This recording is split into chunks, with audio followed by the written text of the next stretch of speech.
លោកបានមានការដោះស្រាយពីទុកកង្វល់ទាំងឡាយដែលប៉ះពាល់ដល់ការអភិវឌ្ឍនេះជូនបងប្អូនយុវរដ្ឋយើងចាជាសំខាន់ខ្ញុំខ្ញុំជាពលរដ្ឋទាំងឡាយដែលទៅភូមិទៅភូមិអូកណ្ដាលនិងពោក្រៅសូមគោរពដល់សម្ដេចពុកនិងសម្ដេចមហាបរមធិបតីហ៊ុនម៉ាណែតជាទីគោរពដ៏ខ្ពង់ខ្ពស់នាងខ្ញុំជាប្រជាជនដែលស្ថិតនៅក្នុងគម្រោងប្រជាជាតិទាំងអស់មានសំណូមពរដល់មានការគ្រប់គ្រងយ៉ាងពេញកំផុតនៅគម្រោងប្រជាជាតិរបស់សម្ដេចដែលផ្ដួចផ្ដើមឡើងដោយសម្ដេចទាំងពីរមានការដែលធ្វើឲ្យមានការកាត់បន្ថយចំណាយលើការដឹកជញ្ជូននិងមានស្ថិរភាពនៅក្នុងការប្រើប្រាស់ទឹកនិងទុកជាស្នាដៃដ៏ល្អសម្រាប់ប្រទេសកម្ពុជាយើងទាំងមូលប៉ុន្តែទន្ទឹមនឹងនោះក៏មាន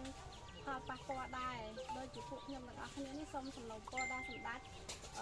ការជីកព្រែកសូមឲ្យគោរពតាមគោលការណ៍រដ្ឋាភិបាលគឺ160ម៉ែត្រដែលប្រកាសដោយសម្ដេចប្រវត្តិធិបតីហ៊ុនម៉ាណែតកាលពីថ្ងៃទី5 ខែសីហា 2024 កន្លងមកប៉ុន្តែជាក់ស្ដែងក្រុមវាស់វែងគាត់វាស់ដល់ទៅ600ម៉ែត្រទី2ខ្ញុំសូមសំណូមពរដល់មន្ត្រីដែលពាក់ព័ន្ធនឹងប្រជាជាតិសូមឲ្យបញ្ជាក់ឲ្យច្បាស់អំពីជំរឿទំហំព្រែកទីតាំងខេត្តពោធិ៍ខេត្តតាហាំងឬខេត្តក្អែកឲ្យពិតប្រាកដឥឡូវហ្នឹងវាប្រជាជនទាំងអស់គ្នាមានទុកកង្វល់ពីខ្លាំងទាំង3ភូមិទាំងថាចាំមួយហ្នឹងឲ្យប្រកបទី2ទី3ពួកខ្ញុំទាំងអស់គ្នាសូមឲ្យ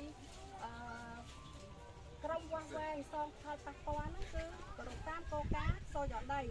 ប៉ុន្តែជាក់ស្ដែងក្រុមវាស់វែងសងផលប៉ះពាល់នេះគាត់បានវាស់កែប្រែពីដីពួកខ្ញុំជាដីផ្ទះទៅជាដីចំការ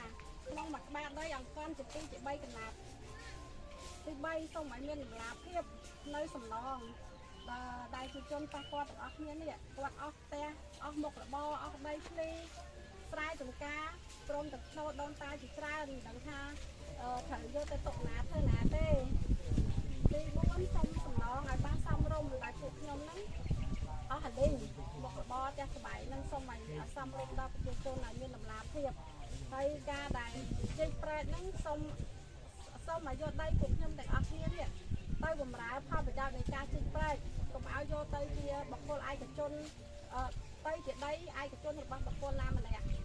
ពីចុងក្រោយពួកខ្ញុំទាំងអស់គ្នាមានតែម្រាមដៃ10សំពះអង្វរដល់សម្ដេចទាំងពីរមេត្តាជួយរកយុត្តិធម៌និងអន្តរាគមន៍ដល់ពួកខ្ញុំទាំងអស់គ្នាផង